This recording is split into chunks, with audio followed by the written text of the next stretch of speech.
नमस्कार, मैं हुमाम यावर और आप देख रहे हैं न्यूज लाउड 05 नया दौर नई आवाज। आज हम हैं एकता विहार के आंदोलनकारी स्थल पे। आज हम हैं आंदोलनकारियों के साथ जो थे कोविड-19 के जो उस टाइम पे नियुक्त करे गए थे, नियुक्तियां हुई थी, वो लोगों को वापस उनके बाद कोविड-19 के स्तर के बाद उनको हटा दिया गया। तो उन्हीं लोगों ने यहाँ पे अनशन भी किया है, यहाँ पे आंदोलन में बैठे हैं, धरना प्रदर्शन कर रहे हैं और बहुत समय से कर रहे हैं। 239 डेज, इतने दिन हो गए हैं इनकी, अभी तक किसी ने आवाज नहीं सुनी। ये किस हालात में यहाँ पे अनशन पे बैठे हैं, यहाँ पे धरना प्रदर्शन कर रहे हैं। जैसा कि हमारे कैमरामैन वहाँ पे दिखा सकते हैं कि कितनी सारी यहाँ पे बाकी की चीजें हैं, यहाँ पे कितनी सारी प्रॉब्लम इन्हें फेस करनी पड़ रही है। और अभी हम बाकी कर्मचारियों से मिलेंगे, उनसे बात करेंगे, वार्तालाप करेंगे कि कैसे उनको क्या प्रॉब्लम्स आ रही हैं, उनकी क्या मांगे हैं और ये सरकार अभी तक क्यों किसी की नहीं सुन रही। इन लोगों ने, कर्मचारियों ने इतने टाइम से धरना दे रखा है, तो इनकी क्या जायज़ या फिर नाजायज़ कौन सी ऐसी मांगे हैं जो सरकार के कानों तक नहीं गई। तो हम अब सभी आंदोलनकारियों के साथ हैं। यहाँ पे बहुत छोटी सी टुकड़ी बैठी हुई है इनकी, और इन्हीं से हम इनका परिचय लेंगे और इनकी परेशानियों का और इनकी सारी मांगों का इनसे ही एक ब्यौरा लेंगे, पूछेंगे कि क्या चाहते हैं ये सरकार से। सर, आपका परिचय। नमस्कार सर, मैं संतोष। सर, हमने उस दौर में काम करा जब अपने अपनों को नहीं छू रहा था। ऐसी बुरी दशा में हम लोगों ने हॉस्पिटलों में काम करा जब गवर्नमेंट के अपने लोग वहां से भाग रहे थे, हॉस्पिटलों से भाग रहे थे। हम जो आउटसोर्सिंग कर्मचारी थे या पीआईडी ओपनल से रखे गए तो उस टाइम पे उनको आगे धकेल लेते।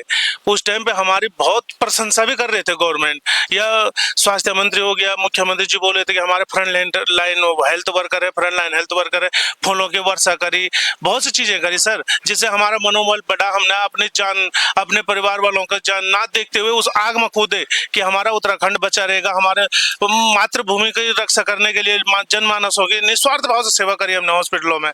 3 साल लगातार काम करने के बावजूद आज सरकार ने हमें बाहर का रास्ता दिखाया है। 239 दिन हमें इस एकता बिहार में हो चुका है, तब भी हमारे स्वास्थ्य मंत्री जी की आंखें बंद पड़ी है। डीजी हेल्थ से लेके सचिवालय से लेके जो भी कर्मचारी से मिलते हैं हम, हर किसी का कहना यही होता है कि आपकी फाइल तैयार है, बस आपके स्वास्थ्य मंत्री जी कहेंगे तब आपकी नौकरी लग जाएगी।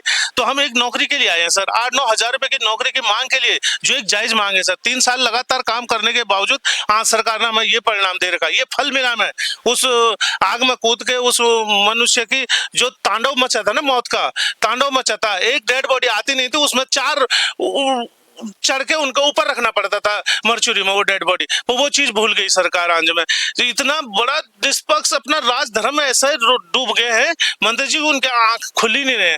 थोड़े दिन पहले यहाँ पे एक टेंट लगा था उपनल वालों का, उनकी संख्या ज्यादा थी, उनके सब चीज, उनकी मांगे भी बहुत बड़ी बड़ी थी, तब भी उनको 7 दिनों में अंदर उनकी मांगे सारी वो कर ली गई है। आज हम सचिव से मिलने जाते हैं तो 15 टेस्ट, 10-15 टेस्टों से गुजरना पड़ता था, और वहां के मंत्री जो मतलब स्वास्थ्य सचिव है या प्रत्येक विभाग के सचिव है, वो यहाँ पे आके उनकी मांगों को पूरी करते हैं। ये सौतेलेपन का व्यवहार है, ये दोहरेपन का व्यवहार कर रही है हमारे साथ सरकार। हमारी क्या गलती थी? वो कोविड में काम करके हमने इतना बड़ा गुनाह करा कि जो हमें ऐसा फल मिला। तो क्या चाह है इस सरकार से, क्या करेंगे हम इस मंत्री का, इस सरकार से लेके कि हमें क्या अपेक्षा रहती है? रोजगार देना तो इनका धर्म है, इनका वो है कि अपने नागरिकों, हम यहीं के हैं, हम उत्तराखंड के नागरिक, प्रत्येक जिले से आए हुए लोग हैं, पर कहाँ कोई जो रोजगार के नाम पे जीरो हमें नौकरी दे देता, हम अपने जगह पे अपने बाल बच्चों को, अपना परिवार पालन पोषण करते, अपना विकास करते, तो कहाँ सरकार सोच ही नहीं रही इस बारे में। आज हमें इतने परेशान हो कि हमें इतना वो करके कि मतलब शारीरिक तो हुआ मानसिक रूप से भी हमारी व्यथा बहुत खराब होगी सर। अब हम परसों 24 तारीख को धन सिंह रावत आवास घेराव कर रहे हैं, ना चाहते हुए भी हमारी मजबूरी है वो करना, क्योंकि स्वास्थ्य मंत्री जी बिल्कुल सोच नहीं रहे हैं। एक बार ये देखिए आप, इस अगर आपके कैमरा वाले देख रहे हो तो ये लिखा है मैंने अपने बेकागती 900 कर्मचारियों की बेकागती। ये है कि ये दुर्दशा में आज हम लोग यहाँ पे बैठे हुए हैं, किस लिए? हम एक अपने पांव पे खड़ा होना चाहते हैं, अपना घर परिवार पालना चाहते हैं, वो उसका फल ये हम मिला है हमें। क्या सिर्फ बाकी किसी की नियुक्ति हुई है या फिर सभी को हटा दिया गया? कुछ जब हटे थे, एक टाइम पे जब हटे थे जी, तो लगभग सभी लोग हटे, और कुछ कुछ मेडिकल कॉलेज से कोई नहीं निकाला गया। और दूसरी चीज ये कि हमारे माननीय स्वास्थ्य मंत्री जी की खुद की विधानसभा में श्रीनगर में लोगों को नहीं हटाया गया, अगर हटाया गया तो दोबारा लगाया गया है। दून मेडिकल कॉलेज में भी, यहाँ भी लोगों को कम से कम 100 लोगों को 70 से 80 लोगों को जो है नियुक्ति दोबारा दी गई हटाने के बाद, जिसमें हमारे पूर्व अध्यक्ष भी शामिल हैं। और टिहरी में भी लगभग जो सभी लोगों को रख लिया गया है, और उसमें जो आदेश बना है वो कोविड का हवाला दिया गया है। अगर कोविड के हवाले से आपने सबको निकाल दिया तो फिर कोविड के हवाला दे के आपने उनको कैसे रखा है? ये भी एक सोचने का विषय है। क्या वो मंत्री जी के कुछ खास हैं, या फिर उन्होंने अलग से कुछ काम करा है कोविड में? तो ये निष्पक्ष नियुक्ति क्यों नहीं हुई? वापस आपको क्यों नहीं लिया गया और सिर्फ उन्हीं को क्यों लिया गया? अब ये भी एक जांच का विषय है। अब भाई लिया गया तो किस बेस पे लिया गया है? क्या अलग अलग मापदंड तो है नहीं। एक तरफ से कहते हैं कि जो है कोई कॉन्ट्रैक्ट था, अगर कॉन्ट्रैक्ट था तो सबका खत्म होता, फिर उनका अलग से तो कॉन्ट्रैक्ट नहीं बना था। आपने 3-4 जगह तो ज्वाइनिंग दे रखी है और कई जगह आपने हटाया ही नहीं है। तो ये दोनों दो मापदंड क्यों? तो ये जो फाइलों की बात कर रहे हैं, जैसे सरकार कहती है कि आपकी फाइलें बस तैयार है, तो ये कब से चल रहा है? ये 1 साल हो चुका है, लगभग 8 महीने तो हमको हो गए। 3 महीने तो हम शांत रहे, क्योंकि हमें यही कहा जा रहा था कि हमारी फाइल आज सचिवालय में है, आज स्वास्थ्य सचिव के पास है, आज मंत्री जी के पास है। तो हमने सोचा हाँ हो रहा होगा हमारा काम। जब हमें लगा कि हमारे साथ जो एक हमारे साथ दोहरा मापदंड क्या कहते हैं घुमाया जा रहा है हमको, मतलब एक जो है पर्दे के पीछे क्या चल रहा है वो हमें पता नहीं था। तो फिर हमने जो है कूच करी, फिर ये धरना शुरू करा। तो आज जो है 239 दिन हो चुके, लेकिन सरकार आज भी जो है सुनने को राजी नहीं है। यही कह सकते हैं। हाँ, मिलते जरूर हम धन सिंह जी से, वो कहते हैं मैं आपका कर रहा हूँ, लेकिन कब करेंगे? आपसे 10 या 5 दिन बाद जो है आचार संहिता भी लग जाएगी। तो ये तो सोचने का विषय है कि करना क्यों नहीं चाहते हैं। अगर करना नहीं चाहते तो साफ बता दो नहीं करना चाहते हैं, हम अपना रास्ता देखेंगे फिर, या हमें क्या करना है वो देखेंगे। तो आपको जब कोविड के बाद एकदम से हटाया गया, आपको क्या हवाला दिया गया? कोई आश्वासन दिया गया कि आपको दोबारा लगाया जाएगा, या बस कहा कि आप चले जाइए, आपका कार्यकाल? कहानी 2-3 है, क्योंकि 3 साल हमने लगातार काम करा, फिर 2022 में हमको हटाया गया, फिर 6 महीने हम इसी धरना स्थल पर रहे, फिर दोबारा हमको ज्वाइनिंग दी गई। एक मंत्री, एक जो है एक समिति भी गठित की गई, 3 मंत्री उसमें थे, और उस समय हमें ये कहा गया कि हम आपको 6 महीने का सेवा विस्तार दे रहे हैं, उसके बाद हम आपको समायोजित कर देंगे। अच्छा। लेकिन ये लिखित तौर पे नहीं मिला। हमने ये सोचा हाँ मौखिक रूप से बोला है इन्होंने, तो अभी जब इन्होंने सेवा विस्तार दे दिया तो हमें समायोजित भी कर देंगे। लेकिन सरकार ने हमारे साथ छलावा करा, सिर्फ अपनी वाहवाही। उस समय इलेक्शन नजदीक था इनका, 2022 में इलेक्शन था, और शायद यही कारण रहा कि इन्होंने 6 महीने का सेवा विस्तार देके अपने सर से भला टालनी थी। इन्होंने कहा जब हम सरकार में आ जाएंगे तब हम अपने हिसाब से समायोजित नहीं किया। किसी को 4.5 महीने में हटा दिया गया, किसी को 5 महीने में, 6 महीने की पूरी नौकरी भी नहीं दी। कहा तो ये कि 6 महीने का सेवा विस्तार है, लेकिन सबने 6 महीने नौकरी नहीं करी है। एक आदेश आया और सबको हटा दिया गया। कितने कर्मचारी अभी भी इन धरना स्थलों पे अभी भी आते हैं, धरना प्रदर्शन करते हैं? अभी हम 900 लोग हैं। पूरे 900 लोग हैं जिनको अभी हटा दिया गया है? हाँ जी। भाई साहब, आपके पास बहुत सारे कागज दिख रहे हैं, ये क्या है? भैया ये हमारी जो सेवाएं थी वो 14 मार्च सन 2023 को समाप्त हो चुकी थी। उसके बाद महानिदेशालय से हमारे लिए एक लेटर जाता है कि जितने भी कार्मिक हैं उनकी सेवा जो है, पद जो है, कहाँ पे खाली पद है उनकी मतलब बताया जाए, विवरण दिया जाए। तो ये सारे CSC PSC CMO को दिया गया था, ये वाला कि कितने खाली पद हैं, ताकि वापस वो करा जाए। हाँ, उन्हें नियुक्त किया जाए। ये सारी जो है लिस्टें जो है CSC PSC CMO से निदेशालय तक आई, पर उसके बावजूद भी आज तक कोई कार्रवाई नहीं हुई।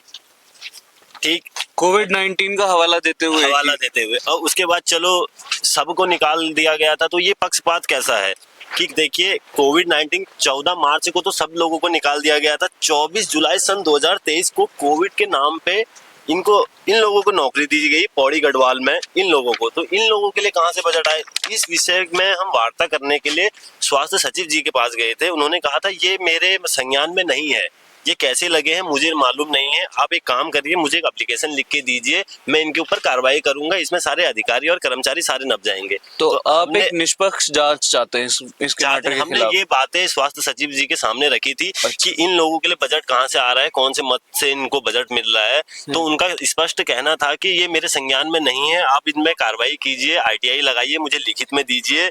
और ऐसा तो हो भी नहीं सकता। मेरे मानना यह है कि इतनी बड़ी बात, इतने लोगों को संज्ञान में नौकरी मिल रही है और स्वास्थ्य सचिव के संज्ञान में ना हो, ये तो कोई बहुत अटपटी सी बात है। और उसके बाद इन लोगों की नौकरी है, हमारे लिए नौकरी नहीं है। तो हमने स्वास्थ्य सचिव जी से कहा सर हम तो नौकरी के लिए आए हैं, अपनी खुद की नौकरी के लिए, तो हम इनकी नौकरी कहाँ को वो करें। तो वो बोलते हैं कि तुम्हारे संग तो खुद भेदभाव हो रहा है, तो हम क्या करें। उनका एक ही कहना था कि आप आरटीआई लगाओ, मुझे एप्लीकेशन लिख के दो, मैं इनके ऊपर कार्रवाई करूंगा और जितने भी अधिकारी और कर्मचारी हैं ये सारे नप जाएंगे। तो कोई और आरटीआई अभी तक लगाई गई? आरटीआई भी हमने बहुत लगाई है, पर कहाँ कहाँ पद थे, कहाँ कहाँ नियुक्ति हुई थी, तो ये सारा विवरण है हमारे पास कि कहाँ जांच आई है, जांच में कुछ निष्पक्षता दिखी? जांच ये तो है। करी नहीं ना, जांच अभी चल ही रही है। जांच हुई नहीं इस पे। अच्छा, अगर जांच- आरटीआई के बाद भी नहीं? ना आरटीआई नहीं, ये स्वास्थ्य सचिव जी ने हमें बोला था कि आप आरटीआई लगाओ, मुझे नहीं मालूम ये लोग कैसे लगे हैं। तो हम अच्छा। उनके पास गए थे कि सर हम तो खुद की नौकरी के लिए आए हैं, तो हम इनके ऊपर कार्रवाई करेंगे तो इन हटेगा। लोगों की नौकरी लग जाएगी। तो उनका कहना था ये तो तुम्हारे संग भेदभाव हुआ है, तुम ये चीज करो। तो हमने इसके ऊपर कार्रवाई नहीं की कि हम तो खुद अपनी नौकरी के लिए आए, हम इनके लिए कार्रवाई करेंगे तो ये लोग भी हट बाहर जाएगा। हो जाएंगे। चलो ये चीज ठीक है। उसके बाद यूपी इतना बड़ा राज्य है, हम्म। इतना बड़ा राज्य होने के बावजूद भी 3/1/2024 को वहां के जितने भी कोविड कर्मचारी हैं उनकी सारी नियुक्तियां अभी तक जो भी है, मतलब सेवाएं अभी तक कंटिन्यू जारी है। अच्छा। यूपी में जब ऐसा हो सकता है तो हमारे पास लिखित है, पूरे कागज है, हम प्रूफ के साथ बोल रहे हैं। जब यूपी में ऐसा हो सकता है तो हमारा उत्तराखंड इतना छोटा राज्य, 13 जिले हैं बस, वहां 52 जिलों का इसमें आया है। ये हमको अपनी मुंह जबानी नहीं बोल रहे हैं, कागज के तथ्यों के आधार पे बोल रहे हैं। और उसके बाद ऐसा नहीं है कि कोविड नहीं है। स्वास्थ्य सचिव जी का एक लेटर आया था अभी कुछ महीने पहले, 19 दिसंबर में आया था कि गाइडलाइन आई थी कोविड के प्रति कि कोविड फैल रहा है तो ये चीजें कर लीजिए। और कर्मचारी तो यहाँ बैठे हैं जिन्होंने कोविड काल में काम किया था, और तैयारियां कैसी होंगी। महामारी तो अचानक से एक दिन अपना रूप आके दे देगी ना, तब कहाँ से व्यवस्थित करेंगे। हम लोगों को यहाँ फेंका है, तो हम यही सरकार से यही दरख्वास्त करना चाहते हैं, माननीय मंत्री जी से, स्वास्थ्य मंत्री जी से, मुख्यमंत्री जी से, जिस प्रकार इन लोगों की सेवाएं निरंतर चल रही हैं वैसे ही हमें भी अपनी रोजी रोटी चाहिए और कुछ नहीं। तो आपको क्या लगता है कि अगर दोबारा भगवान अगर ऐसा हो कि अगर कोविड आता है तो ये लोग फिर आपको वापस बुलाएंगे और आप चले जाएंगे? सर हमारी तो पहले से ये वो रही है कि सोच रही है, हमारी मानवता रही है कि हमने मानव सेवा करनी है। जब जब इस पृथ्वी पे संकट आएगा हम निस्वार्थ भाव से अपने प्राणों की आहुति देने के लिए सबसे पहले रहेंगे। इसीलिए हमारा नाम कोविड वॉरियर का नाम है, कोरोना योद्धा का नाम दिया गया था। ये हमने खुद नहीं, ये उत्तराखंड की सरकार और स्वयं मोदी जी ने हमें ये नाम दिया था, सेंट्रल गवर्नमेंट के द्वारा जी। दिया गया था। फूलों की वर्षा भी करी गई थी, पर आज ये हमें फल मिल रखा उस फूल की वर्षा का या वो नाम का, ये दुरुपयोग हो रहा है। अगर आप चाहते हो कि इन्हीं लोग हम को ओपनल वाले तो दूर की बात है, हमें में से कुछ कोविड वालों को आप रख रहे हो, कुछ को बाहर कर रहे हो, कितने बड़ा भेदभाव कर रहे हो आप। हम इसी उत्तराखंड के लड़कों के बीच में अगर जिन्होंने स्वयं काम कर रखा है, सबका एक ही काम था कोविड में, फार्मासिस्ट का अपना था, वो इसका अपना था, स्टाफ नर्स का, ऑक्सीजन पर, सब अपने अपने कामों पे सब जी जान से सबने मेहनत कर रखी है। पर आज उसी में आप दोहराया कर रहे हो, आप किसी को लगा रहे हो, किसी को बाहर कर रहे हो। तो कहीं ना कहीं सरकार का मन था कि इनको कोविड में यूज कर दिया जाए, और जो होता ना चाय पीने वाला डिस्पोजल गिलास यूज करो और फेंक दो, बस वही हमारे साथ हो रहा। उन्होंने हमें धरना स्थल पे लाके फेंका है, ये सरकार की सच्चाई है। तो वैसे यहाँ पे जी आप कुछ कहना चाहेंगे? दूसरी चीज ये है कि यदि सरकार हमें नौकरी नहीं देती है, लगभग हमारा मामला पूरे उत्तराखंड में फैला हुआ कि कोविड कर्मचारियों को निकाल रखा है। भगवान न करे कि कभी ऐसी कोई महामारी आए, फिर कौन आएगा आगे बचाने। सबको पता है ना कि दोबारा डर जाएंगे जब लोग। जब इन लोगों के साथ ये सब हुआ, ये घर बैठे हैं, जब एक बेटा अपने बाप को छूने का राजी नहीं था, ठीक है, तब इन लोगों ने काम करा और सरकार इनको घर बैठा रखा है। तो उस समय कौन युवा आपके लिए काम करने के लिए आएगा, ये भी सरकार को सोचना चाहिए जी। कि जब आप इस तरह से करोगे तो कल आपको कोई नहीं बचाएगा। आप जो सोच रहे हैं ना, आपके मंत्री संतरी सब घर बैठे हुए थे उस समय, हम जैसे लोगों ने जो है हॉस्पिटलों में काम करा, 12-12, 18-18 घंटे काम करा हम लोगों ने, और लेकिन 18 घंटे का हमने पैसा नहीं लिया है। पैसा इन्होंने 6 घंटे का ही दिया है, क्योंकि हॉस्पिटल में 6 घंटे की ड्यूटी होती है, नियम होता है। अगर 6 घंटे के बाद करोगे तो आप जो है इफेक्टेड हो जाओगे किसी न किसी बीमारी से। लेकिन हमने 18 घंटे काम करा है। ये वार्ड वाइज थे, इनसे पूछे क्या आप बीती थी, ये बता सकते हैं आपको। तो उस समय आपने क्या क्या चैलेंजेस फेस करे? सर सबसे बड़ी बात हो जाती है जब हम लोग अपनी जान ना परवाह किए, तो हमें पता था कोरोना है, नई नई बीमारी, सब डर रहे थे उससे, फिर भी हमने उससे जान मतलब अपने प्राणों को तो बिल्कुल ही नहीं देखा, तब भी हमने दूसरे की जान बचाने के लिए वहां पे गए। तो वहां पे सर सबसे बड़ी मुसीबत गर्मियों में कोरोना बहुत महामारी का रूप, ये देहरादून की गर्मी आपको पता है सर, जब 24 घंटे पीपी किट पहन के वो डेड बॉडियों को इधर ले जाना उधर ले जाना, उनका स्वास्थ्य उपचार करना, खाना से लेकर पीने से लेकर बहुत से काम होते हैं सर, तब जाके कराए। अगर किसी मंत्री को अगर बोल दिया ना 2 मिनट पहन के दिखाइए सर, वहीं दम तोड़ देंगे, पर हमने वो 24 घंटे उस पीपी किट में काम कराया सर ना। अब क्या बताएं सौर को, क्या बताऊं मैं सर, नहीं बता पाऊंगा ज्यादा। चलिए, मैं समझ सकता हूँ कि आप कितने भावुक हो चुके हैं इस समय। हम आशा करेंगे कि आपकी सरकार बात सुने, बहाली वापस मिले, कुछ एक रास्ता निकले सरकार के द्वारा। बाकी सभी आप लोग देखते रहिए, लाइक सब्सक्राइब कीजिए हमारे चैनल को। मैं हुमाम यावर, कैमरामैन अरुण के साथ देखते रहिए न्यूज़ लाउड 05। धन्यवाद।